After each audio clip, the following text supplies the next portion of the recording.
Yippee-i-oh, yippee-i-ay. Ghost riders in the sky. Welcome to the CList. I'm Aaron. Hello, I'm Josh. And today we're going to be reviewing Snakes on a Plane. Thanks to the amazing internet hype that this film garnered before actual release, Snakes on a Plane is one of the few films that we're reviewing which was a massive success. And in my opinion, rightly so. It wouldn't have been such a mighty success without the acting talent of Samuel L. Jackson. You know who he is. Apart from Samuel L. Jackson, the only other notable members of the cast are Flex Alexander from One-on-One and Kenan Thompson from Kenan and Kel. Really? Yeah, it's Kenan from Kenan and Kel. I didn't know that. You learn a new thing every day. But yeah, its plot is pretty simple. It's about snakes on a plane. Yeah, basically, this guy witnesses a murder, and then he's put into the witness protection plan, and then they're planning to fly him to America. But the murderer that he saw kill somebody decides to assassinate him in possibly the most indirect way possible. By putting snakes in with loads of flowers in the cargo of this plane. Yeah, and the flowers are coated in the pheromones, which drive all the snakes into some sort of horny rampage, which makes them want to kill and eat all the people on board. And yeah, Samuel L. Jackson's on the plane. Protecting the main character Goose. It's good that he's there because he's good and he shoots snakes. Yeah, it's also a kung fu guy as well, which I quite liked. Does he kick a snake? Yeah, he kicks a snake and he carries something on his back, and I thought that was a nice little touch. But yeah, none of it's played seriously. That's where the Complete tongue, especially the climax, which is so tongue-in-cheek, but I really liked it.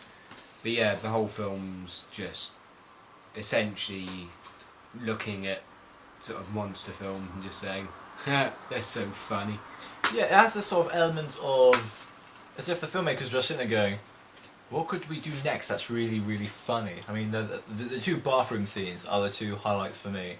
Don't spoil them. I won't, and there are certain quotes from the, it's the co-pilot, I think, who I found hilarious in the movie. And Mr. Samuel L. Of course. His quotes are just brilliant. There is a subplot about some sort of agent on the ground who's trying to find anti-venoms for all the snakes on board the plane, but we don't quite know how he's going to get up in the... Yeah, and just there are too many practicalities with that subplot, so it's largely ignored. It's only there to pad out the in-flight scenes. But it's a great laugh. It's one of the best snake films. Not giant snake. Worth noting, not giant snake. Just regular snake. There is a very large anaconda, but it never goes beyond realistic parameters. And the CGI's better than most because it sort of had a budget. And it was a decent mix of real snakes and CGI snakes.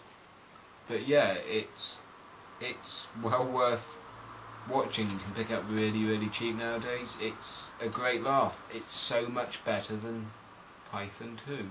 I know I keep going on about it, but that film did. It made me want to cry, really. It scarred me deep inside. That's like an hour and a half of our lives which we can't get back. It feels like I've been violated. But yeah, check out our review for Python 2/Snakes. You'll find it on the Snakes page, and you'll find why we despise it so much. But in the meantime, plenty of thrills, plenty of jumps, and plenty of humour, really. And plenty of Samuel L. Jackson. Of course, always a pleasure. So yeah, if you like Samuel L. Jackson, if you like snakes, and you like aircraft, this is the film for you. Pick it up wherever you can, especially on Amazon.com. Ghost Ride. sky.